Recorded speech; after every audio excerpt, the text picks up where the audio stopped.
Hello. हाँ, ठीक है। सभी को नमस्कार। तो कल थोड़ी चर्चाएं ज़्यादा हो गई, है ना? तो अपना रीडिंग वाला छूट गया, तो रीडिंग को शुरू करें फिर आज। हम्म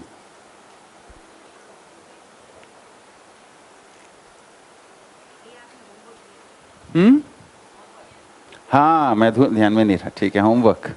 बढ़िया, आप लोग अच्छे स्टूडेंट्स हैं।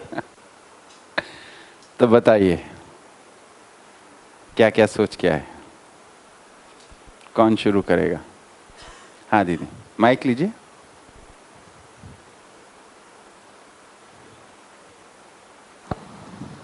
तन का सदुपयोग यानी कि हमारा शरीर का सदुपयोग। हम कोई अच्छे काम में हमारे शरीर का रूटीन काम तो हम करते ही हैं, उससे ज़्यादा हम कोई अच्छे काम में हमारे तन का उपयोग करें।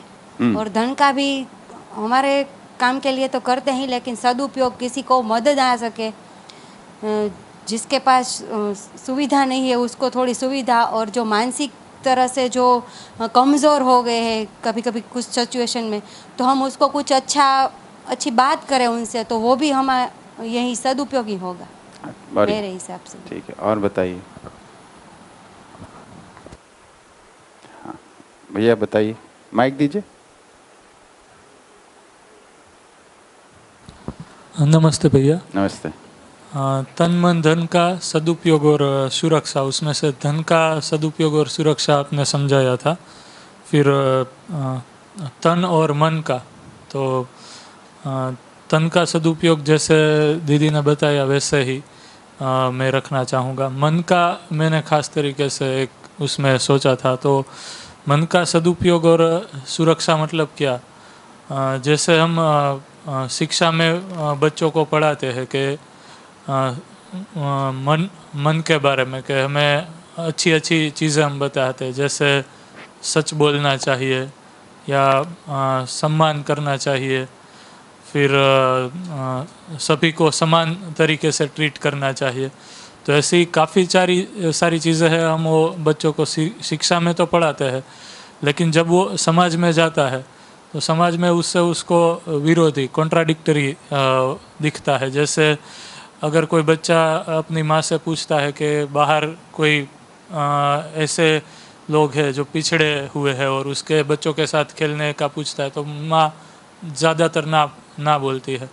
तो वहाँ पे असमानता बच्चा इनडायरेक्टली सीख जाता है। तो स्कूल में एक तरीके से मन के लेवल पे क्या होना चाहिए वो अलग सिखाते हैं, लेकिन समाज में उसका सुरक्षा, जो मानसिकता वहाँ पे बिल्ड की जा रही है, उसकी सुरक्षा नहीं हो रही है। इनडायरेक्टली वो कुछ अलग सीख रहा है। वैसे ही सत्य बोलना चाहिए, लेकिन बाहर वो जाता है तो वो सत्य बोलता है तो उसका अप्रिसिएशन नहीं होता। तो फिर से वो मानसिकता वहाँ पे पुष्ट होने की बजाय कमज़ोर। तो बच्चा जैसे जैसे बड़ा होता है वैसे वैसे वो जो सीखता है शिक्षा में, उससे विपरीत समाज में उसको देखने को मिलता है। तो मानसिकता है वो धीरे धीरे पुष्ट होने की बजाय वो ज़्यादा कमज़ोर बनती है। तो जो उसका सदुपयोग या सुरक्षा हो सके मानसिकता की, वो नहीं हो पाती है। तो वही धर्म नीति और राज्य नीति बताती है कि वो और जो शिक्षा में सीखता है वो कैसे और ज़्यादा पुष्ट हो समाज के लेवल पे, या व्यवस्था के अर्थ में कैसे उसका उपयोग हो पाए। तो मन का वैसे मैंने समझा। बड़ी। और बताइए। हाँ भैया, इधर दीजिए आगे। जब हम सदुपयोग की बात करते हैं तब वो मानव समाज के अर्थ में है। तो तन और मन को मानव लक्ष्य की पूर्ति के लिए और मूल्य निर्वाह के लिए लगाना, वो उसका सदुपयोग है। और जब हम सुरक्षा की बात करते हैं तो ऐसा मेरे ध्यान में आया कि उसकी निरंतर परंपरा बनी रहे, उसके अर्थ में शिक्षा और व्यवस्था उपलब्ध कराना, बहुत बढ़िया, वो तन और मन की सुरक्षा होगी। बहुत ही बढ़िया, बहुत अच्छा। भैया जी। मैं भी विशाल सर ने जो भैया ने बोला वही मैं बोलना चाहती थी। जैसे मन का सदुपयोग, जैसे मेरी जो मानसिकता है उसमें जैसे ये विकल्प हमारे पास आया, तो उससे मैं अपनी मानसिकता कैसे स्वस्थ कर पाऊँ। तो दूसरों के लिए भी हम अपनी मानसिकता ठीक कर पाए, तो ये मन का सदुपयोग हुआ कि मैं अपने लिए भी काम करूं और दूसरों की मानसिकता के लिए भी काम करूं, और मेरा शरीर, मैं अपना शरीर भी इसलिए स्वस्थ रखूं कि ये जो विचार या ये जो विकल्प है वो दूसरों तक भी पहुंच पाए और दूसरों के लिए भी ये अनुकूल और उपयोगी हो सके। तो इसीलिए तन का भी वो भी सदुपयोग होगा। ठीक, दीदी।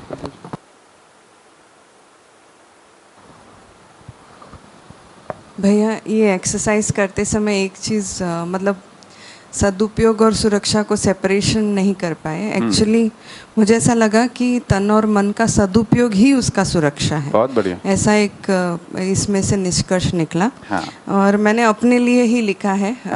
मतलब मन की सुरक्षा और सदुपयोग का यही कि प्रवृत्ति का सिलेक्शन सार्थक हो। आज की तारीख में मैंने अपने अभी की जो स्थिति है उसको देख के मैंने ये लिखा है, संग श्रेष्ठ का हो ताकि सीख सकें, और प्लानिंग अबाउट दिनचर्या and every activity we are involve in, वो बहुत ज़रूरी है। अकोमोडेटिंग कंटिजेंसीज ऑल्सो, ताकि हम फ्रस्ट्रेट ना हो कि हम कुछ करना चाहते हैं लेकिन अगर वो नहीं हो पाया, कुछ कंटिजेंसीज होती हैं, उसको भी अकोमोडेट करने की हमारे में क्षमता हो ताकि हम फ्रस्ट्रेट ना हो। रीडिंग, ये जो हम अभी कर रहे हैं, अध्ययन, मनन, चिंतन, सेशंस लेना, डिस्कशंस करना, फैसिलिटेट करना, शेयरिंग करना, ये भी एक तरह से मन का सदुपयोग होगा। जानने की आदत डालना, ना कि मानने की, ताकि प्रयोजन और व्यवस्था समझ सकें। ये मतलब हरदम हर चीज़ के पीछे जानने की कोशिश करना। इन्वॉल्व इन परंपरा वर्क, परंपरा के अर्थ में कुछ काम हो रहा हो उसमें हम इन्वॉल्व हों। और गाइडिंग प्रिंसिपल्स के आधार पे निर्णय लेना, ये एक ताकि पर्पस ही गाइडिंग प्रिंसिपल है, तो उसको ही आधार बनाना जब भी कुछ कर रहे हैं। और जब भी अपनी मान्यता पे सवाल उठे तब उसको तर्कसंगत विधि से समझने की कोशिश, और पर्पस पे ध्यान कि ये जो मैंने अपना मानना किस पर्पस के लिए किया था, और जो अभी नया प्रस्ताव आ रहा है उसको इवैल्यूएट करना, और फिर निश्चय या निर्णय लेना कि इसको मैं अभी एक्सेप्ट करूं या मेरी पुरानी मान्यता को पकड़ के चलूं। तो ये एक मन की सुरक्षा, और उसी तरह से तन और मतलब मन की सुरक्षा हो जाती है। ये भी एक निष्कर्ष निकला कि मन की सुरक्षा हो जाती है तो तन is already taken care of. तो तन, आहार, पोषण के ही अर्थ में, प्रवृत्ति भी वही जो सार्थक हो, और अपनी शरीर की एज और कैपेबिलिटीज़ को नज़रअंदाज ना करना, ये भी एक है, क्योंकि यही कभी कभार फ्रस्ट्रेशन को लीड करती है। रेगुलर जो भी एक्सरसाइज या वॉकिंग या ऐसा कोई काम ऐसा कोई श्रम जो मुझे फिट रखे, और परंपरा के ही काम में लगना, ये एक मुझे जब मैं कर रही थी तब लगा। और सीजनल लोकल फूड, इसका सेवन करना, और टाइमली और रेगुलर रहना, इस तरह से अभी। ठीक, बहुत बढ़िया। और बताइए भैया, इसमें दो चीज़ें हैं, सुरक्षा और सदुपयोग। तो सुरक्षा में दो चीज़ें हो सकती हैं कि स्वास्थ्य और संयम। तो स्वास्थ्य है वो शरीर के लिए, नीचे से पकड़िए माइक। हाँ। स्वास्थ्य है वो शरीर के मीन्स के तन के लिए है, और उसके लिए मन में संयम अथवा जीवन में संयम हो तो दोनों मिल सकते हैं। तो स्वास्थ्य पे काम करने से तन की सुरक्षा होती है, और संयम रखने से मन की सुरक्षा हो सकती है। और उसका जो सदुपयोग है, क्योंकि शरीर हमारे लिए साधन है जागृति के लिए, तो हमें मन है वो वृत्ति के उन्मुख हो जाए, क्योंकि अभी जब भी मन में जो भी विचार चलते हैं वो शरीर के आधार पे चलते हैं, शरीर के हिसाब से चलते हैं, तो वृत्ति के उन्मुख हो जाए तो वो उसका सदुपयोग हो जाएगा। और तन और मन दोनों अखंड समाज और सार्वभौम व्यवस्था में लग जाएं, वही उसका सदुपयोग हो जाएगा। बढ़िया, बहुत बढ़िया। नमस्ते भैया, मैंने अभी होमवर्क किया है। हाँ। तन का सदुपयोग मैं इस तरह से समझाऊं कि जैसे विशाल भाई ने बताया था कि भाई अपने से बड़ी व्यवस्था में उसकी भागीदारी, तो समाज में अपनी भागीदारी करना मतलब मेरा स्वस्थ शरीर होगा तो ही मैं समाज में जो व्यवस्था शिक्षा संस्कार है फिर मैं चुनूंगा कि अपने हिसाब से मैं किस में अपना दे पाता हूँ। तो न्याय सुरक्षा किसी भी एक व्यवस्था में अपने आप को लगा पाना वो उसका एक सदुपयोग हो गया। समृद्धि के लिए अपने शरीर को लगा पाना वो मैंने मेरा शरीर का उपयोग किया है। और उसकी सुरक्षा के लिए अब जब देखते हैं तो आहार आवास अलंकार की जो जरूर पड़ती है, तो अगर मेरे में समझ होगी तो मैं ठीक से आहार आवास और उसको पहचान पाऊँगा। और मानवीय परंपरा भी बनी रहे उसके लिए भी तन की सुरक्षा आवश्यक है, जिससे एक स्वस्थ शरीर होगा तो स्वस्थ मानवीय परंपरा भी आगे बन पाएगी। मन का सदुपयोग भी ऐसे ही है कि भाई अगर जीने में मूल्यों का निर्वाह हो पाएगा जिसमें से न्याय प्रमाणित होता है तो वो उसका मैं समझता हूँ कि भाई सदुपयोग हो रहा है।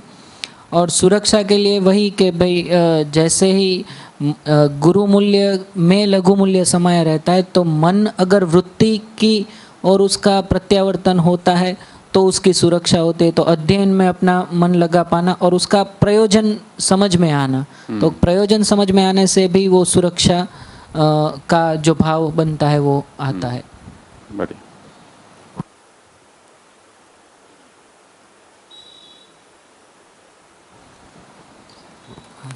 मन की जब हम सदुपयोग की बात करते हैं तो मैं मन को मीन्स उसमें आशा विचार इच्छा को अभी उन तीनों का सम्मिलित रूप से देखने का वो था। हाँ। उसमें यह था कि अभी हम जो प्रिय हित लाभ से जो हम बोल रहे थे उसमें से हम कैसे थोड़े थोड़े शिफ्ट हो पाए कि उसका तुलन अगर हम सही से कर पाए मीन्स सही तरीके से न्याय धर्म सत्य से, तो वो शिफ्ट अगर हम देख पाए कि शिफ्ट हो रहा है कि नहीं हो रहा है, वो एक मैं सोच रहा था।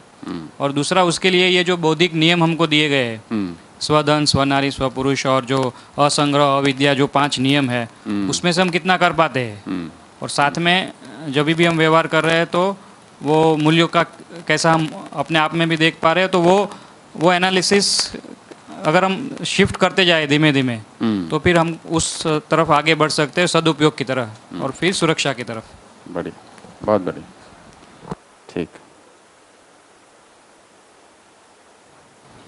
नमस्ते भैया। नमस्ते। मैं यहाँ पे मन को जीवन के तौर पे समझा हूँ। ठीक। ये बेसिकली जीवन का ही बात कर रहा है यहाँ पे मन हाँ। को।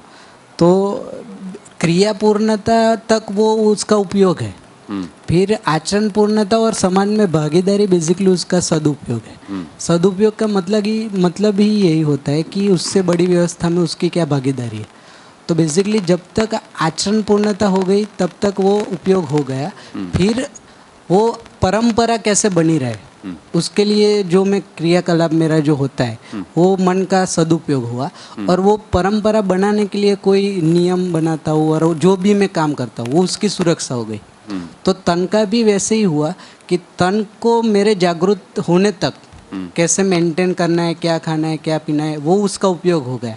फिर जागृति के बाद वो कैसे फैले, उसका फैलाव कैसे बढ़े, उसके लिए जो मेरे आचरण व्यक्तिगत जो क्रियाकलाप है वो मेरे तन का सदुपयोग हो गया।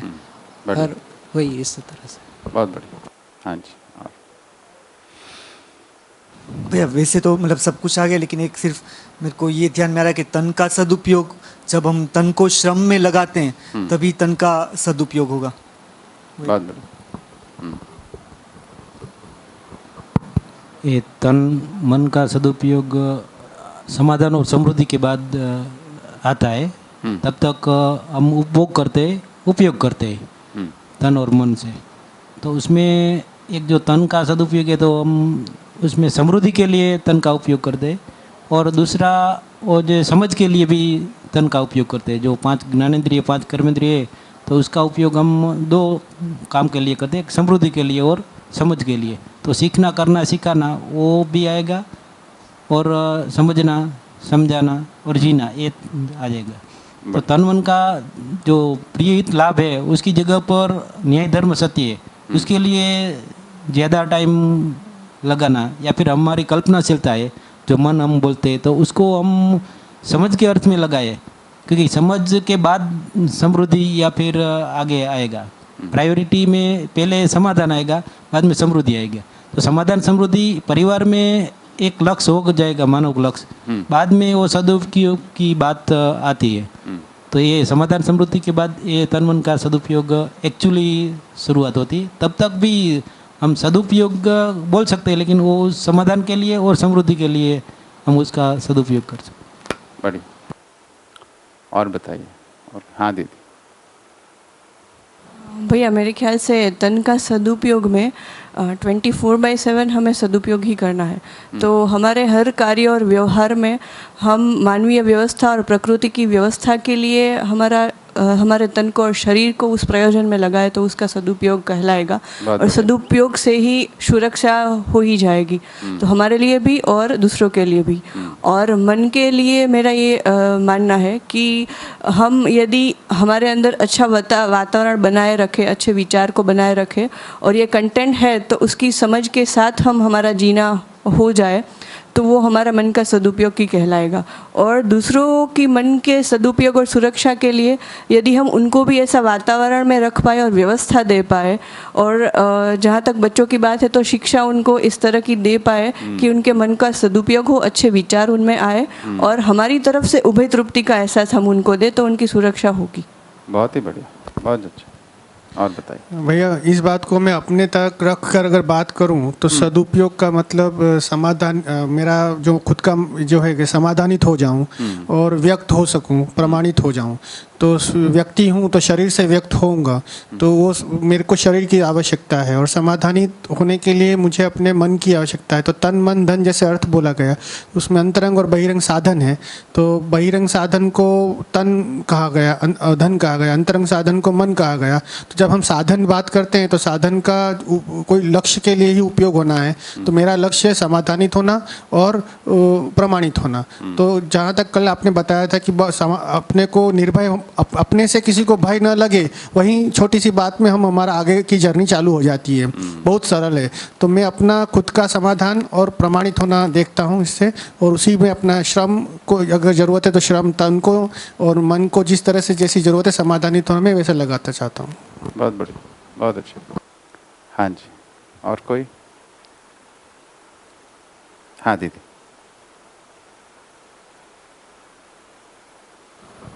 भैया, जैसे हम बात करते हैं कि मन एंड तन बोथ आर अल्टीमेटली एसोसिएटेड, तो एक बहुत basic example from real life लेना चाहूँगी कि जैसे हम लोग ऐसा बोलते हैं कि if I take my particular example, तो सुबह सुबह कभी ऐसा लगता है कि आज नहीं उठना है, या फिर mostly this is just my observation कि मोस्टली ऐसा होता है कि मन जो है वो सिचुएशंस के हिसाब से काफ़ी चलता है।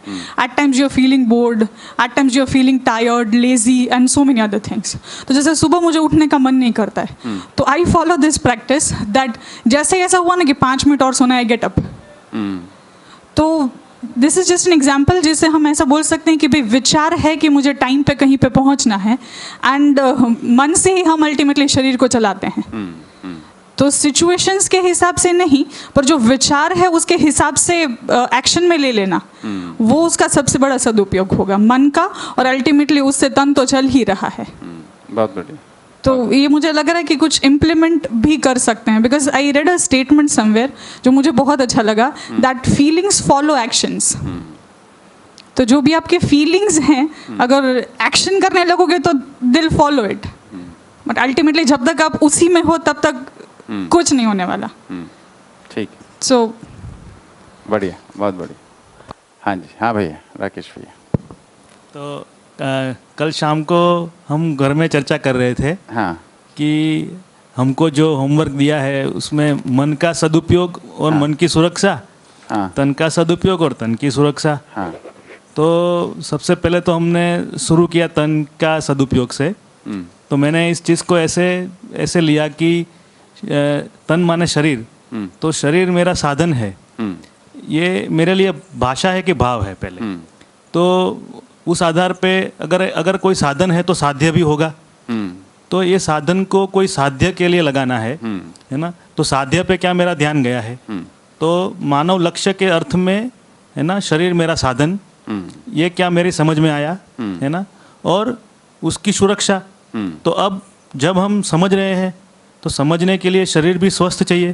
तो सबसे पहले तो शरीर स्वस्थ रहना भी एक सुरक्षा ही है ना। और एक बार शरीर स्वस्थ रहे है ना, तो समझने में समझने के लिए शरीर मेरे सहायक है ना। तो सबसे पहले तो ये बात आके निकलती है कि शरीर मेरी समझने की प्रोसेस में सहायक भूमिका है, वो चाहिए मुझे।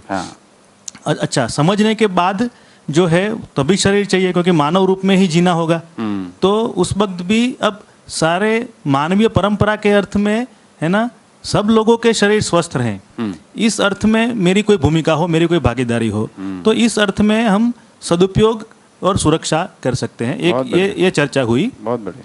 फिर मन की बात ली। तो अब जब सोचते हैं मन है क्या, तो मन क्रिया है जीवन की, जहाँ आस्वादन और चयन हो रहा है ना, उस जगह को हम नाम दिया मन, है ना। अब ये जो मन है वो स्वभाव से रसज्ञ है ना। तो अब ये देखना है कि आज मैं जहाँ खड़ा हूँ वहाँ कैसे मन का सदुपयोग कर सकता हूँ। तो आज तो मैं जिस स्थिति में हूँ, तो मुझे ये सोचना है कि शरीर के द्वारा मेरा मन चल रहा है, तो ये मेरे लिए एक सदुपयोग नहीं हो रहा है, क्योंकि शरीर मूलक मैं मन को चला रहा हूँ, और उससे जो चित्रण बन रहा है तो वो वापिस है ना कोई भोग की ओर मुझे ले जा रहा है। तो आज की तारीख में मैं मन को कहाँ लगाऊं, तो मन का साध्य वृत्ति हो जाएगा। तो क्या मैं वृत्ति को समझ पा रहा हूँ? तो उस अर्थ में है ना अंतर्नियोजन की बात आ रही है कि मन को वृत्ति में लगाना। तो उस अर्थ में कि अगर शरीर मूलक में जी रहा हूँ तो मेरा ध्यान गया और अब सूचना आ रही है, तो उसके आधार पे ही मन का सदुपयोग होगा कि वृत्ति कुछ कहना चाहती है, मेरा ध्यान नहीं गया है, तो वृत्ति के अनुसार मन चल रहा है कि नहीं चल रहा है ना, ऐसा पहला हो गया। तो ये अनुभवगामी विधि में मन का सदुपयोग हो गया कि मन को वृत्ति की ओर लगाना। अच्छा, अब अनुभव हो गया, तो अनुभव के बाद जब हम जिएंगे, नीचे उतरेंगे, तो अनुभव मूलक जब हम जिएंगे तो हमारा जो आस्वादन होगा वो लक्ष्य मूलक हो जाएगा। तो लक्ष्य मूलक आस्वादन में मूल्य मूलक और रुचि मूलक समाहित है ही, तो सुख पूर्वक जीना हो जाएगा। तो मैं क्या आस्वादन कर रहा हूँ, क्या संबंधों का आस्वादन हो रहा है परस्परता में, तो ये मेरे लिए सदुपयोग हो गया। अब सुरक्षा की बात आती है कि सुरक्षा क्या है। तो कुल मिला के मानवीय परंपरा में मन की सुरक्षा का मतलब है कि मानवकृत वातावरण हो जहाँ ज्ञान की परंपरा हो, है ना। तो ज्ञान की परंपरा का मतलब है कि हर बच्चा जन्म से जिज्ञासु होता है ना। तो उसको उसकी जो जिज्ञासा है उसको उस आयु में उसके स्पष्ट उत्तर मिलते रहें, ऐसी ज्ञान की परंपरा हो, तब जाके हम कह सकते हैं कि मन सुरक्षित है ना। तो इसलिए हमारी चर्चा हुई। बहुत बढ़िया। एक चीज़ बताइए, आप बोलते कि वृत्ति कुछ कहना चाह रहा है पर मैं सुन नहीं रहा, ये क्या मतलब है? वृत्ति और मैं कोई अलग चीज़ है? नहीं, मतलब कि मेरा मतलब है कि प्रत्यावर्तन क्रिया जो है, जैसे कि अब न्याय धर्म सत्य की कोई सूचना मेरे पास है, तो तुलन पे मेरा ध्यान जा रहा है कि नहीं जा रहा है। तो न्याय धर्म सत्य आधारित मैं तुलन कर रहा हूँ कि प्रिय हित लाभ आधारित तुलन कर रहा हूँ। तो ऐसा मेरा कहने का आशय। वो तो ठीक है, इसमें दो आइडेंटिटी आ गई ना, एक वृत्ति जैसे कुछ कर रही है, हाँ, और एक मैं कुछ कर रहा हूँ। दो चीज़ें हो गई मेरे अंदर ही, है ना। ये क्या चीज़ है? ये दो हैं या एक ही है? एक ही है ना। एक ही। तो मेरा एक विचार है और मेरा दूसरा विचार है, इन दोनों के अंदर तालमेल नहीं बैठ रहा है। कभी मैं इसकी तरफ झुक रहा हूँ, कभी इसकी तरफ झुक रहा हूँ। ये जो बात, इसका नाम दुविधा कहते हैं। दो विधा, है ना, ये करूँ कि वो करूँ, है ना, कंफ्यूजन इंग्लिश में कहते हैं। तो एक विचार आ रहा है कि मैं ये जो मेरे को सूचना मिली है इसके अनुरूप हो जाऊँ, एक विचार आ रहा है कि मैं अपनी मनमानी कर लूँ। तो ये दोनों मेरे ही विचार हैं।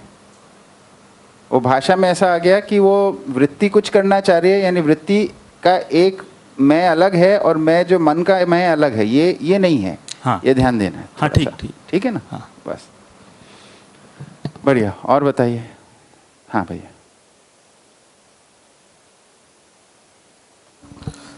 नमस्ते। नमस्ते। सर, मैं थोड़ा एकदम लेमन लैंग्वेज की तरफ से देखो, अगर जो व्यक्ति जिसको इस कंटेंट के बारे में कुछ पता ही नहीं है जी, तो जैसे हमने सुना कि हर बच्चा न्याय का याचक होता है, हाँ, सही कार्य करने वाला होता है, हाँ, सत्यवक्ता होता है, हाँ, तो ये तो जन्म से ही होता है, हाँ, तो उसके लिए उसको कोई प्रयत्न नहीं करना पड़ता, ये होता ही है, हाँ, सहज है।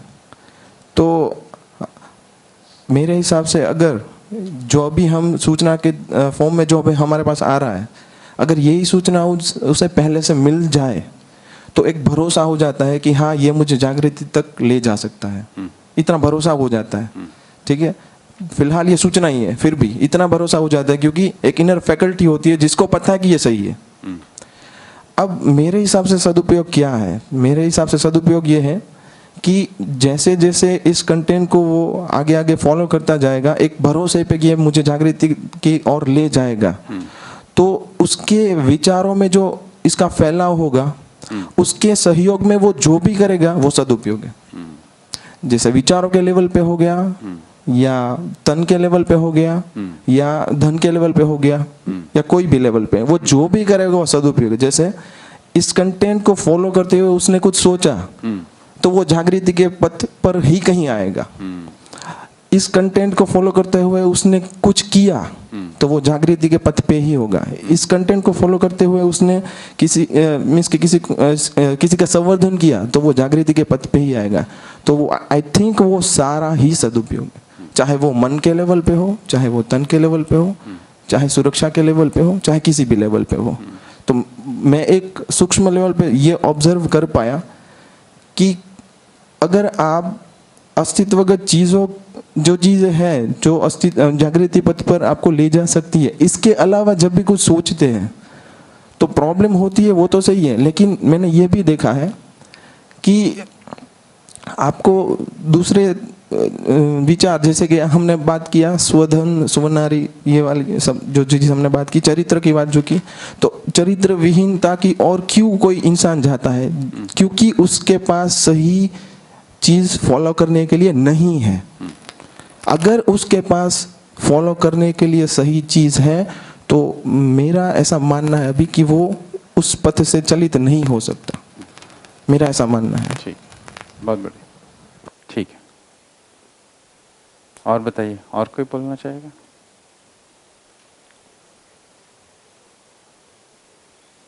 हाँ दीदी बताइए।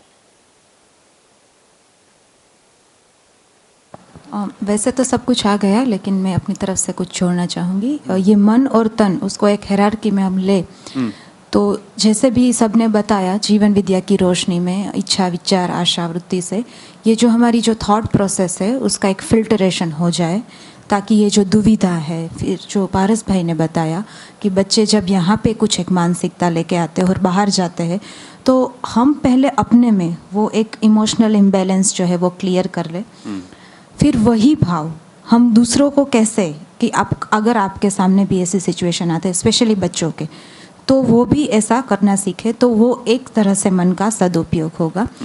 दूसरा, जो मन है वो तन से रिलेटेड है, तो जैसे ही हमारे विचार होंगे वो डायरेक्टली अपने बॉडी के, अभी तो ये आपने यस्टरडे भी बताया था कि एक प्रूव ही हो रहा है कि आपका बॉडी भी इस तरह से, वो तो है ही, लेकिन एक दो एग्जाम्पल है मेरे सामने कि जैसे ही मन में एक सहस्तित्व सहज विधि से कुछ मेरे मन में विचार आया स्वावलंबन का, कि जैसे हम लोग ये सोप बना रहे हैं राकेश भैया, तो उन्होंने उसके लिए कुछ भी फिजिकल एक्सरसाइज करी, लाइक सोप बनाने के लिए कुछ इन्होंने कुछ घंटे बिताए लैब में खड़े रहे, तो वो भी एक तन का यूटिलाइजेशन हुआ कि उन्होंने एक हायरार्की में उसका तन का यूटिलाइजेशन किया। और ज़्यादा उसके अगर बात सोचे कि जब भी जीवन शरीर को छोड़ देता है तो तभी भी हम अपने जो बॉडी पार्ट्स से उनको भी कैसे यूटिलाइजेशन में, किसी को अगर है तो वो भी कैसे कर सके, तो that will be the proper utilization. उसके लिए स्वस्थ रहना तो पहले ज़रूरी है, सुरक्षा तो आ ही गया, लेकिन उस टाइम पे हम तन का अपने जीवन शरीर छोड़ता है तभी भी हम यूटिलाइज करके अपना एक योगदान दे सकते हैं। तो ये मेरा दोनों के बारे में विचार है। ठीक, बढ़िया। हाँ भाई बताइए, पीछे माइक दीजिए भैया को। आप लोग अगर आगे आ जाए ना तो साथ में माइक रोटेट कर सकता है। जो मेरा एक्सपीरियंस है उसी पे बात कर रहा हूँ जी। What we have observed, it is related to the man, vachan and कर्म। मन में हम कुछ सोचते, मैडम ने जैसे सुबह की बात की, वैसा if I explain my own experience, मेरा रूटीन है 5:30 बजे सुबह जागना। तो जैसे जनरली जैसे होता है वैसा मुझे भी होता है कि भाई 5 मिनट और, तो मैंने क्या किया कि एक अलार्म 5:30 बजे का किया और दूसरा 5:35 का किया। तो होता है क्या है, मन जो ना बोलता है उसी टाइम वचन याद आते हैं। क्या हम बच्चों को तो ऐसा सिखाते हैं कि भाई जो आपने सोचा है उसी पे करना है। तो दैट इमोशंस क्रिएट मोशन और it will give message to our body. तो कर्म उसी के हिसाब से हम तात्कालिक जाग जाते हैं। तो इसका जो तीनों का जो एक स्ट्रेट वे हम बोल सकते कि मन वचन और कर्म का स्ट्रेट वे हो सकता है, तो अपने को रिजल्ट कुछ मिल सकता है। बढ़िया, ठीक। हाँ दीदी बताइए। क्वेश्चन है कि कल आपने बोला था कि मन तन और धन का सदुपयोग अनुभव के बाद ही कर सकते हैं। तो अभी सबके आंसर सुन के अभी उसमें थोड़ा कंफ्यूजन हो रहा है कि उपयोग जब तक अनुभव तक जाते हैं तब तक उपयोग है इन दोनों का और उसके बाद सदुपयोग है, तो वो थोड़ा क्लियर करें। ठीक है ना। तो वो स्वभाव विधि से हो जाता है, अनुभव के बाद वो हमारा स्वभाव हो जाता है सदुपयोग करना। उससे पहले हमारे को निर्णय पूर्वक प्रयास पूर्वक उसको लगाना पड़ता है। फिर भी वो सदुपयोग तो पहले भी कहलाएगा, फिर भी वो भले निर्णय पूर्वक करना पड़े फिर भी सदुपयोग तो होगा ही, ऐसा। हाँ, उसका प्रयास होगा। आप प्रयास कर रहे हैं ना, तो प्रयास कहलाएगा वो। कभी उसमें सफलता होगी, कभी नहीं होगी। क्योंकि अगर समझ से पहले पूरी सफलता होने लगे हर बार, तो फिर समझ की क्या आवश्यकता है। समझने के लिए लगाना पड़ेगा, है ना। ठीक है, बढ़िया, बहुत सारी बात। किसी को और को कुछ जोड़ना है तो बताइए। हाँ भैया बताइए।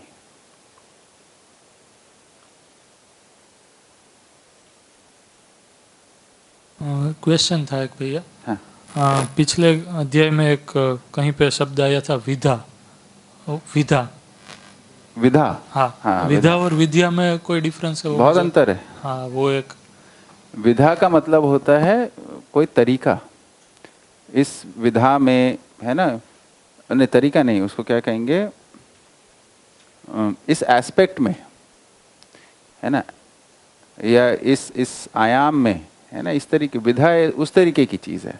और विद्या तो कोई नॉलेज है। लिखने में वो द और य विद्या है ना, जिससे विद्वान बनते हैं। हाँ, और ये विधा, विधा को विधि से जुड़ा है, विधान से जुड़ा है। या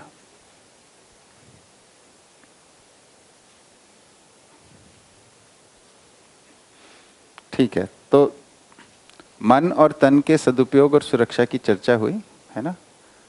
तो अगर बहुत सिंपली बोलें तो तन का जो सदुपयोग है वो तो श्रम और सेवा में है ना। तो श्रम और सेवा करने में तन का सदुपयोग है, ठीक है। उसकी सुरक्षा, उसके स्वास्थ्य का ध्यान रखना है ना। तो उस उपयोगी बना रहे इसके लिए जो भी शरीर के, क्योंकि हम कितना भी अच्छा श्रम करते रहे फिर भी बाहर के फैक्टर्स हैं, कभी कभी रोग हो ही सकता है, खांसी जुकाम बुखार है ना, ये तो सामान्य चीज़ें। तो उसका ध्यान रखने की ज़रूरत है। एक तो ये सुरक्षा हो गई। दूसरी जो बात आई थी भैया बहुत अच्छे से बोले थे कि शरीर की सुरक्षा का मतलब शरीर परंपरा बनी रहे, इसका ध्यान रखने की ज़रूरत है। ये बहुत ज़रूरी है ना। तो ये बात हो गई, ठीक है। मन का सदुपयोग है ना, तो मानव लक्ष्य के अर्थ में मन लगा रहे, ठीक है। मानव लक्ष्य के लिए अगर हम समझदार अभी नहीं हुए तो समझदारी में लगेगा, समझदार हो गए तो प्रमाणित करने में लगेगा, ठीक है। और उसकी सुरक्षा क्या है? मन की सुरक्षा, तो मन की सुरक्षा तो अगर हम समझदार नहीं हैं, समझदारी से ही सुरक्षा है। समझदार हो गए हैं तो अब परंपरा में सुरक्षा है, ताकि आगे आने वाली पीढ़ियों का मन भी सुरक्षित होते जाए। और अगर हम देखें तो सदुपयोग और सुरक्षा की बात नीति के अंतर्गत आई, और नीति जो है व्यवस्था के अंतर्गत है ना। तो व्यवस्था में मन और तन की सदुपयोग एवं सुरक्षा की नीतियाँ क्या हों, तो उसको देखने जाएंगे तो अपना समाज के अंदर शरीर को स्वस्थ रखने के लिए, मन को स्वस्थ रखने के लिए, है ना, उसका सदुपयोग करने की जो आवश्यकता है, तो उसके लिए अपने को शिक्षा मिले, संस्कार मिले, इसकी व्यवस्था में लगना।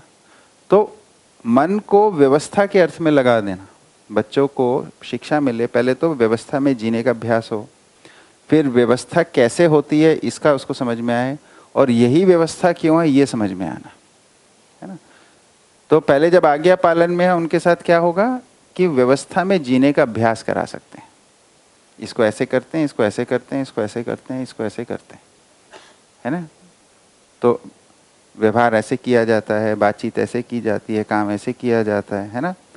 तो किसी का ध्यान ऐसे रखा जाता है, ये सब आज्ञा पालन की आयु में हम बता सकते हैं बच्चों को। तो ये क्या है, ये सहीपन के साथ जीने का अभ्यास है। अभी उसका सहीपन की समझ नहीं है, लेकिन समझ हमें है, हम अपने अनुकरण में उसको सही को कराने का अभ्यास करा रहे हैं, ठीक है। इसका क्या फ़ायदा है कि उसका जो रिजल्ट आता है उसको देखने को मिलना शुरू हो जाता है छोटी सी आयु से, कि भाई अगर किसी काम को सही से करते हैं तो उसका रिजल्ट आएगा, और रिजल्ट तो वो देखेगा, ठीक है। जब वो अनुशासन की आयु में आएगा, यानी ऐसे ही क्यों करना है, ये कैसे करना है, इससे क्या होता है, अब उसके उत्तर उसको चाहिए, तो उसने करने का, देखो हम ऐसा करते तो ये हुआ था ना, इसलिए ऐसे करना होता है। तो अब हम उसको कनेक्ट कर सकते हैं तर्क के साथ। ये अनुशासन की आयु में उसको कैसे के उत्तर मिलने शुरू हो जाए, है ना। और स्वनुशासन ऐसा ही क्यों करना है, उसके अंदर उसका मन क्यों को भी अपना, ताकि वो अपने अधिकार से अपने स्वत्व बना के उसको जी पाए, है ना। तो इस तरीके से शिक्षा में मन का अगर सदुपयोग है तो वो व्यवस्था में अभ्यास करने के लिए, फिर व्यवस्था कैसे है इसको देखने के लिए, और फिर व्यवस्था क्यों है इसको जानने में लग सकते हैं। थोड़ा सा एलैबोरेशन करते हैं, भाई व्यवस्था के अर्थ में लग जाए, मानव लक्ष्य के अर्थ में लग जाए, किसी ने बोला अखंड समाज सार्वभौम व्यवस्था के लिए लग जाए, सब सही वही बातें हैं, उसी अर्थ में सब बातें, ठीक है ना। अब ये जो शरीर का जो है, तो अब शरीर का जो श्रम और सेवा होना है ये भी व्यवस्था विधि से हो जाए, बच्चों के अभ्यास हो जाए श्रम करने के और सेवा करने के। तो छोटा बच्चा है तो अभी कुछ बात श्रम नहीं कर सकता है, तो उस आयु में खेल कूद उसका ठीक से होता रहे, है ना। तो जब प्राइमरी स्कूल है उसमें खेल कूद का प्रावधान है, उसको खेलना है ताकि उसका शरीर उसका ठीक से चलता है। फिर वो जब मिडिल स्कूल में आता है उसके बाद उसके लिए थोड़ा नियम अनुसार खेल, और बाकी अब उसको श्रम के लिए लगने की ज़रूरत, क्योंकि उसको कुछ अभ्यास सीखने, है ना, जो उत्पादन कार्य करने हैं उस सब के लिए उसको कुछ चीज़ें धीरे धीरे करके सीखनी है। तो वो व्यवस्थित रूप में श्रम को थोड़ा थोड़ा करके लगाना शुरू करें ताकि वो आगे जाके उसमें निपुण और कुशल हो जाए, है ना। और स्वनुशासन की आयु में आते आते तक उनके पास कुछ 10-12 कलाओं से वो संपन्न रहें, जिसमें वो नियमित रूप से खूब श्रम लगा सकते हो, है ना। इस विधि से वो शरीर का सदुपयोग होगा। तो इसके लिए अवसर देना, साधन देना, प्रोत्साहन करना, है ना। और सुरक्षा के रूप में स्वास्थ्य की शिक्षा होनी चाहिए। पहले स्वास्थ्य के साथ साथ जैसे स्वच्छता पूर्वक रहना है उसका अभ्यास कराया, फिर स्वास्थ्य और स्वच्छता के बारे में कुछ शिक्षा हुई, फिर उसको अधिकार में आने के लिए उसमें से जो बच्चे आगे जाना चाहते हैं उसके अंदर, तो पर स्वास्थ्य के अंदर कुछ बेसिक चीज़ें उनको हाइजीन की, हेल्थ की, न्यूट्रिशन की पता चलें, जिससे वो कर पाए। ऐसे शिक्षा में ये सब ला ही सकते हैं, और आजकल की शिक्षा में भी काफ़ी कुछ आने लगी हैं बातें, थोड़ा सा और समृद्ध कर सकते हैं। जीवन की बात से जोड़ के अगर इसे करते हैं तो बहुत अच्छे से हो सकता है ना। तो मूल मुद्दा ये है कि ये व्यवस्था आयाम में नीति होती है, ठीक है, व्यवस्था बनने के लिए है ये, है ना। तो ये सबके साथ मिलके जीने की बात है, इसमें हमारा ध्यान रहना चाहिए, क्योंकि अभी हम जब सोचते हैं तो काफ़ी इंडिविजुअल सोच रहती है हमारी, है ना। सबके साथ का कैसा रहेगा, ये मन का सदुपयोग सब में कैसा होगा ऐसा सोचना है, तन का सदुपयोग सब में कैसा होगा ऐसा सोचना है, फिर हमारे को इसमें ध्यान ठीक से बनेगा इसके अंदर। अभी बहुत सारा अभ्यास है व्यक्ति रूप में ही सोचने का, इसको जीने के आयाम में मिल के सोचना है, समझने में व्यक्ति रूप में सोचिए, उसमें कोई समस्या नहीं। पर कोई भी जब आप विचार फैला रहे हैं, अपना चित्रण फैला रहे हैं और वो जीने की बात आ रही है ना, तो उसमें कम से कम परिवार को लेके सोचिए, एक परिवार में कैसा होगा, है ना, एक मोहल्ले में कैसा होगा, एक गांव में कैसा होगा, एक शहर में कैसा होगा, या एक राष्ट्र में कैसा होगा, धरती पे कैसा होगा। जीना साथ में है ना, और जो विचार पक्ष है जो हम ग्रहण कर रहे हैं वो एक व्यक्ति आधारित होता है, क्योंकि जो जैसे हम सब अध्ययन कर रहे हैं, क्योंकि हम साथ में बैठ के करते हुए भी फिर भी हम लोगों की अलग अलग गतियां अपने में, तो ये इसमें थोड़ा व्यक्ति वाला भाग रहता है समझते वक्त, पर वो समझ पूरी होने के बाद फिर जीना तो सबके साथ में ही है। देखिए इसमें भी अध्ययन के भाग में जो जीने वाला भाग है, हमको सब साथ ही आना पड़ता है ना, इंडिविजुअली थोड़ा ना करने अलग अलग बैठ के, है ना, साथ में आते हैं, इससे व्यवस्था बनती है। तो जीना तो साथ में है, तो साथ नहीं छोड़ना। कहाँ पे भी जीने का आयाम है वहाँ पे कम से कम परिवार तो सोचिए, या कम से कम संबंध तो सोचिए, उससे फिर हमारे को चीजें पकड़ में आनी शुरू होती। ठीक है, ठीक है, इतनी बात बढ़िया। आगे बढ़ा जाए। कुछ इस एक्सरसाइज का कुछ फायदा लगता है करने का? ठीक, हाँ। जब हम सामूहिकता में ऐसी चर्चा करते हैं तो सबके अलग अलग व्यूज आते हैं, और उसमें जो हमने अपना व्यू बनाया होता है वही डोमिनेंट रहता है, अभी तक ऐसा होता है। लेकिन जो सामूहिकता की चर्चा है उसमें सभी के व्यूज को कैसे सिंथेसिस कर सके, जिससे एक होलिस्टिक व्यू में बात अपने सामने आ सके। तो सिंथेसिस की मेथड क्या होनी चाहिए? जैसे आपने भी अपना व्यू रखा, लेकिन वो मैं जब सोचता हूँ तो मैंने जो सोचा है वही व्यू डोमिनेट करता है। ठीक बात है। तो वो सब तो सिंथेसिस कैसे कर सकते? हाँ, तो भैया सिंथेसिस करने के लिए पहले सामने जितने व्यूज आ रहे हैं उसको सुनना ठीक से हो, सुनने में उसका सार भाग क्या है वो पकड़ में आए, सार भाग की उपयोगिता क्या है, उपयोगी लगेगा तो स्वीकार होगा, तो सिंथेसाइज होगा, है ना। तो सुनना ठीक से हो, सुनने के बाद उसका सार भाग हमें पकड़ में आए, ये कहना क्या चाहते थे, मूल में क्या बात थी, है ना, वो बात जो आई उसकी उपयोगिता क्या है। ये 3 स्टेप से अगर उपयोगिता दिखी तो वो सिंथेसाइज हो गया, उपयोगिता नहीं दिखी तो सिंथेसाइज नहीं होगा, है ना।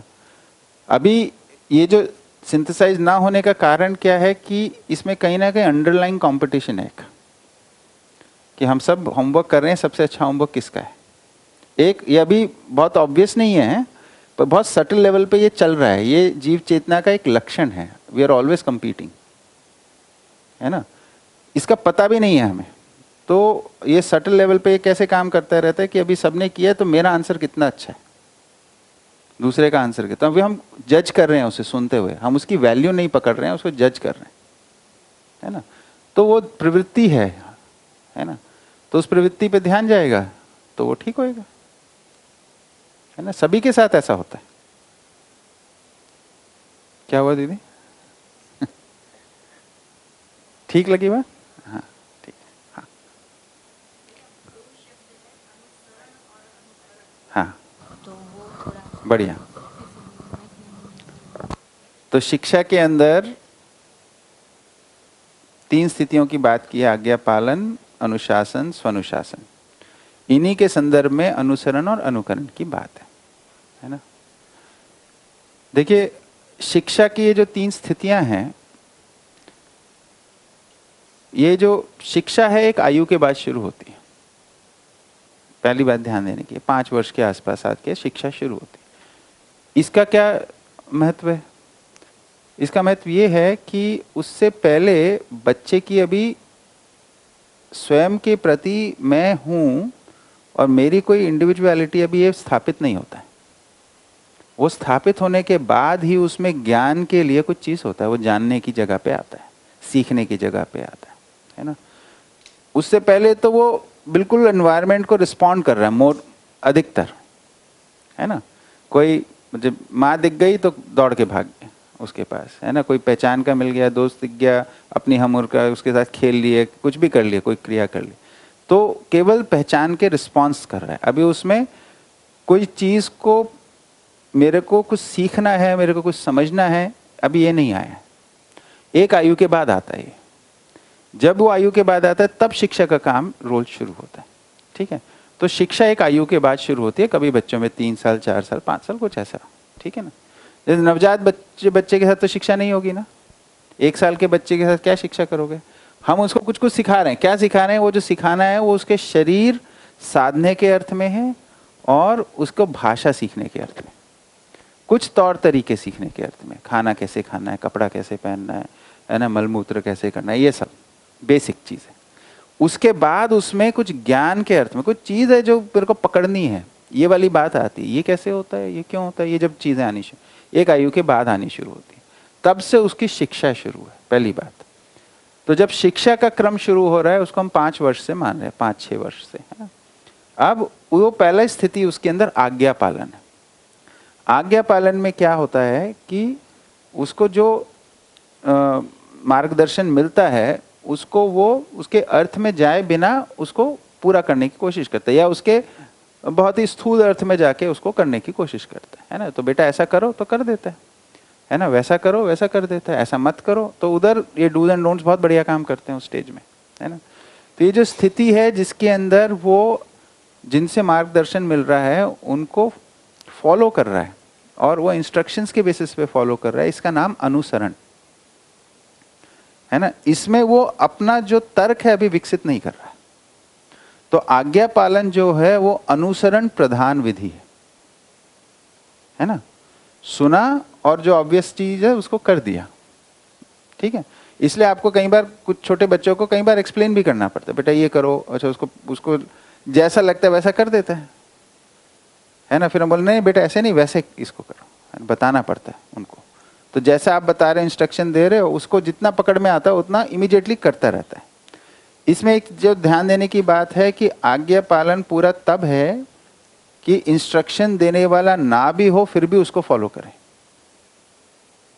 तो पूरा आज्ञा पालन हो पा रहा है ना। नहीं तो क्या होता है बच्चों में, आप खड़े हो तो आपकी बात को फॉलो कर रहे हैं, आप चले गए तो फिर अपना कुछ करने लग गए, है ना। अभी आज्ञा पालन पूरा नहीं हुआ। आपके जाने के बाद आप जैसे माँ ने कुछ बोला बेटा इसको करो और माँ उधर चले गई, है ना, तो उसको वो करता रहे, ये आज्ञा पालन है पूरा। इसी में चलते चलते चलते उसमें कुछ कुछ जगह पे प्रश्न बनने शुरू होते हैं। पूछता है ये कैसे करना है, पहले कैसे से ही शुरू होता है ना। तो कैसे कैसे कैसे करता हुआ पूछता है ये क्या है, कैसे है ना, कब करना है, कितना करना है, सब पूछता है वो।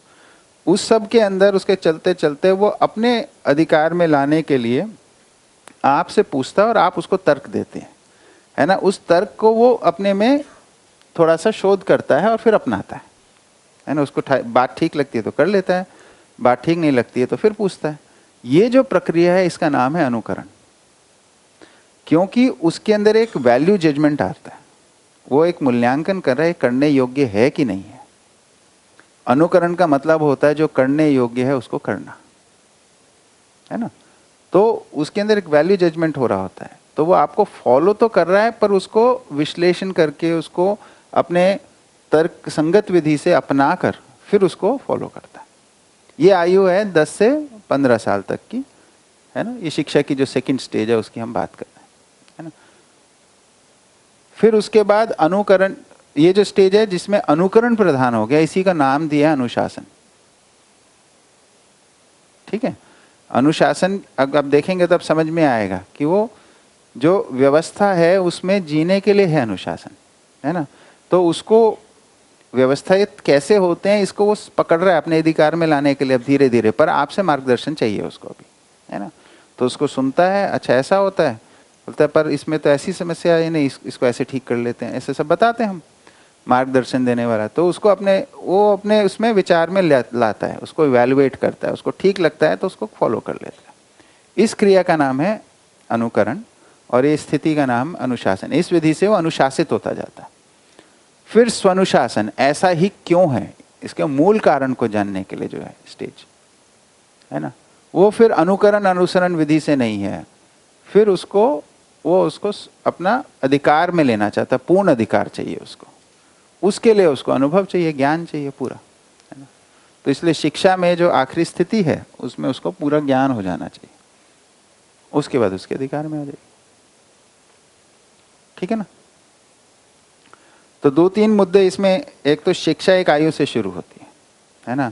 शिक्षा जब शुरू होती है बच्चा जो है अनुसरण से शुरू करता है, अनुसरण से धीरे धीरे अनुकरण में आता है, फिर अनुकरण प्रधान विधि से रहता है, फिर अनुकरण भी छोड़ के फिर अपने अधिकार में लेने के लिए, ये क्रम है। ठीक। हाँ भाई।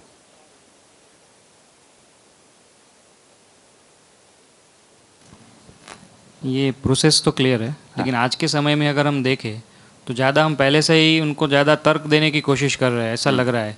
क्योंकि बच्चों को लगभग 2-2.5 साल में तो पढ़ाना चालू हो जाता है और उसमें ही बहुत सारा लॉजिकल, तो अभी से क्वेश्चन जो आप 5 साल के बाद बोल रहे हो वही क्वेश्चन अगर हमको 3 साल 3-3.5 साल की आयु में ही फेस हो रहे हैं, कैसा क्यों करना है, ऐसा कितना आज्ञा पालन से ज़्यादा ही तर्क पहले चालू हो गया, ऐसा लग रहा है। हाँ भैया, वो हम ही ने सिखा दिया। हम जो बच्चा है उसको भाषा बहुत जल्दी, मतलब भाषा तो सिखानी है लेकिन उसको तर्क हमने जल्दी देना शुरू कर दिया।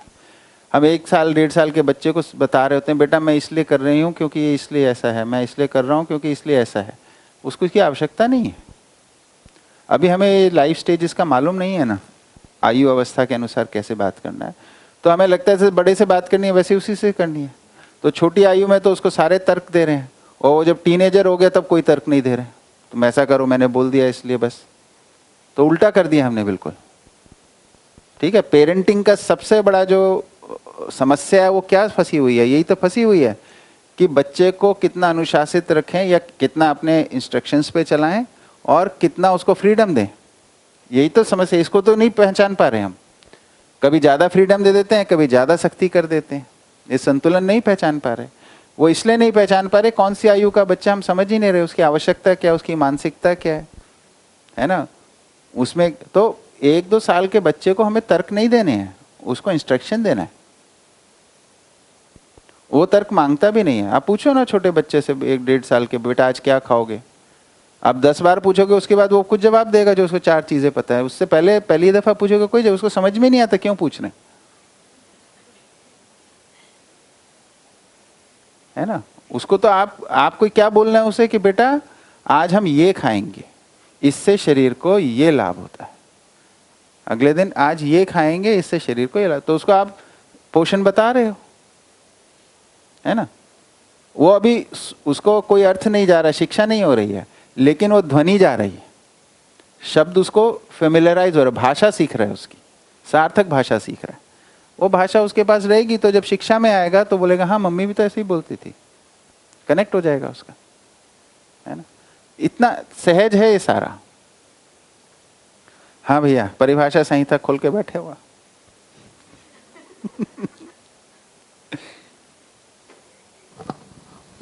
क्योंकि 2 शब्द है ना, अनुकरण और अनुसरण, वो 2 में थोड़ा आगे पीछे रहता है। आगे पीछे रहता है। तो उसमें पहले भी अलग सूचना थी। नीचे से पकड़िए माइक, नहीं तो किरकिर करे, और नीचे से। हाँ हाँ। पहले भी जो अलग सूचना थी कि जो अनुकरण है उसमें जो दोहराना, जो हम बोलते हैं वो बोलना, जो करते हैं वो कर रहे हैं, तो मतलब उसमें आपने अभी सूचना दी तो उसमें थोड़ा उल्टा लगता है। हाँ। तो इसमें परिभाषा में भी थोड़ा उल्टा है। थोड़ा उल्टा है। हाँ, ये थोड़ा सा हम लोग ने गोष्ठी की इस पे, अभी हमारी एक गोष्ठी चलती है जिसका नाम है मनन गोष्ठी, जिसमें काफ़ी जो 4-5 मुख्य लोग हैं, 6 लोग हैं, हम लोग बैठ के इस पे निर्णय लिए कि इसको परिभाषित करने की, क्योंकि 2-2 अलग टाइप से जा रहा है। तो इस पे बैठ के खूब अच्छे से चर्चा हुई और ये निष्कर्ष निकला जो मैंने अभी बताया आपको, वो उसी परिभाषा से है। क्योंकि प्रचलित भाषा में भी अनुकरणीय की जो बात आती है ना, उस विधि से, तो अनुकरणीय के अंदर एक वैल्यू जजमेंट रहता है, एक मूल्यांकन होता है ना, कि इसको करने योग्य है कि नहीं, है ना। कि जैसे ये फला व्यक्ति का आचरण अनुकरणीय, तो उसमें आप बोलोगे अच्छा, तो उसको देखेंगे आचरण के, अच्छा हाँ ये करने आ गए, या बोलेंगे नहीं करने, तो उसमें एक आपकी विचार शक्ति लगती है, उसमें मूल्यांकन करते हैं ना आप उसका। तो उस विधि से इसको हमने उसमें सेट कर दिया। इसमें अभी उल्टा है, तो इसको ठीक करेंगे अगले एडिशन में।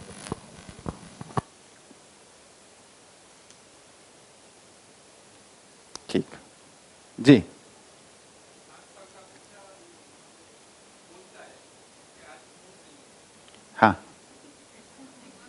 हाँ जी, हाँ हाँ हाँ, ऐसा बोरिंग लगता है। वो 5 साल के बच्चे को तो अभी कुछ बोरिंग क्या है उसका तो पर कुछ मालूम नहीं। हाँ नहीं, ठीक बात है, ठीक। तो 5 साल का बच्चा ऐसा बोलता क्यों है? उसने पहले तो उसने देखा हमारे आसपास ये भाषा है, ये भाषा का कुछ मीनिंग है, उसने कुछ मीनिंग एसोसिएट कर लिया, वो तो बात ठीक है, लेकिन उसके पास अभी कुछ करने को नहीं है ना? या जो हम उसे बोल रहे हैं करने के लिए, वो उससे ऊब चुका है। वो सबसे ज्यादा मन किस चीज में लगता है? बच्चों का मन सबसे ज्यादा खेलने में लगता है। अच्छा, और बताइए, और कुछ एक गेस लीजिए।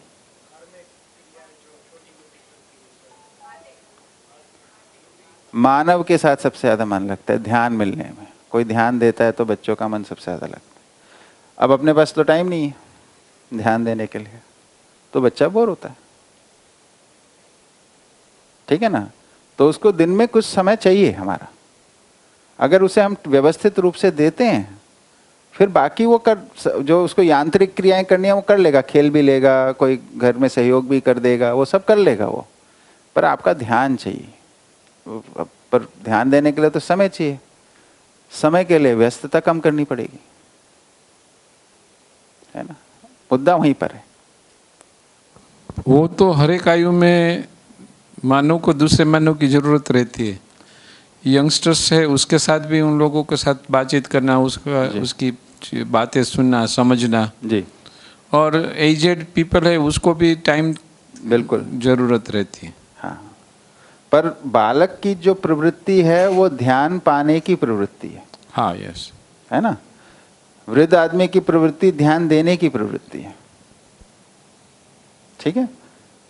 जो बुजुर्ग लोग होते हैं वो ध्यान देना चाहते हैं दूसरे, भाई मेरी बात सुनो, मेरे से सीखो, मुझसे समझो, आओ मैं कराता हूँ, है ना? ये चाहते हैं। छोटा बच्चा क्या कहते हैं, मुझे कुछ बताओ मैं क्या करूँ, है ना? मुझे कुछ सिखाओ, मुझे कुछ कराओ।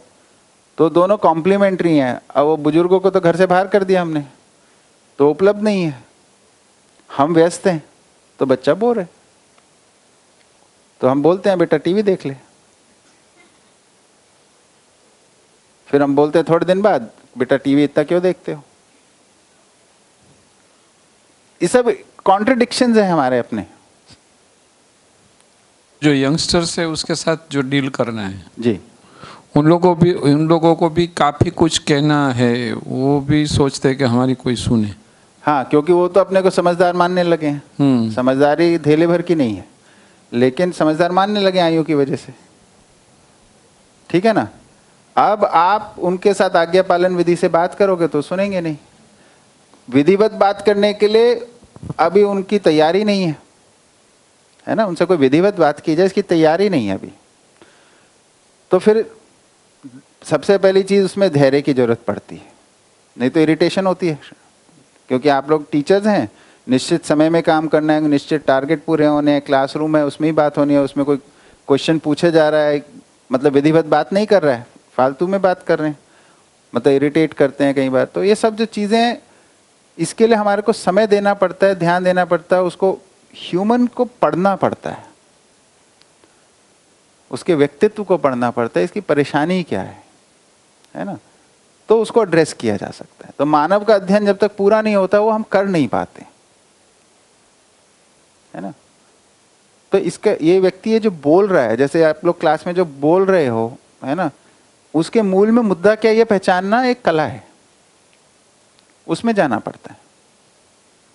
तभी कोई भी प्रश्न अपने में प्रश्न नहीं है जब तक उसका व्यक्ति नहीं जुड़ा है। वो व्यक्ति कैसे उस प्रश्न को पूछ रहा है, किस बात को स्ट्रेस कर रहा है, उसके आपने पहले जो सुना उससे कैसे कनेक्ट होता है, वो सब चीजें जुड़ी हैं उसके साथ। तो but you have to be interested in that person. वो सब है उसके साथ। काफी मुश्किल वाली स्थिति है। एक बार 17-18 साल का हो गया, वो उसको समझ तो हुई नहीं है, पर वो अपने को परम ज्ञानी मान के चल रहा है। और आपको मतलब आप सबको, पूरी दुनिया को बेवकूफ़ मानते हो, मैं सबसे अधिक हूँ ये मानते हो उस आयु में, है ना? ऐसे में किसी को कुछ समझा ले जाएंगे बड़ा मुश्किल है। एक टाइम था जब टेक्नोलॉजी नहीं आई थी, तब इंफॉर्मेशन बेस्ड टीचर्स के पास ज़्यादा था, है ना। जब क्लास में आता था, उसको हमने कुछ पढ़ाना है तो किताबें तो टीचर्स ने पढ़ी होती थी, तो उनके पास इंफॉर्मेशन ज़्यादा थी। टीचर्स ने, स्टूडेंट ने नहीं पढ़ी थी, तो उनको टीचर्स पढ़ाते थे, तो टीचर की रिस्पेक्ट करते थे, टीचर की सुनते थे, उनको ज्ञानी मानते थे कि उनको हमसे अधिक आता ही उनको दिखता था। आज की डेट में गूगल आने के बाद सारी इन्फॉर्मेशन वो ज़्यादा जल्दी निकाल लेते हैं। आपके पास जो इन्फॉर्मेशन है, आपसे ज़्यादा इन्फॉर्मेशन वो निकाल के बैठा है, तो you are no more a source for knowledge for him, because he thinks कि नॉलेज इज इन्फॉर्मेशन। ठीक है, तो नॉलेज नहीं है आपके पास उससे अधिक, इसलिए आपकी रिस्पेक्ट नहीं है। आपकी रिस्पेक्ट नहीं है, इसका जो व्यवहारिक स्वरूप बनता है आपकी सुनता नहीं है। यहां फंसा मामला। और क्लास में डिस्टरबेंस भी रहता है, वो सब रहेगा फिर, क्योंकि उसको इन्फॉर्मेशन चाहिए। इन्फॉर्मेशन उसको लगता है मैं क्लास के बाहर भी ले लूंगा, तो क्लास में क्या करना है, मौज मस्ती करो।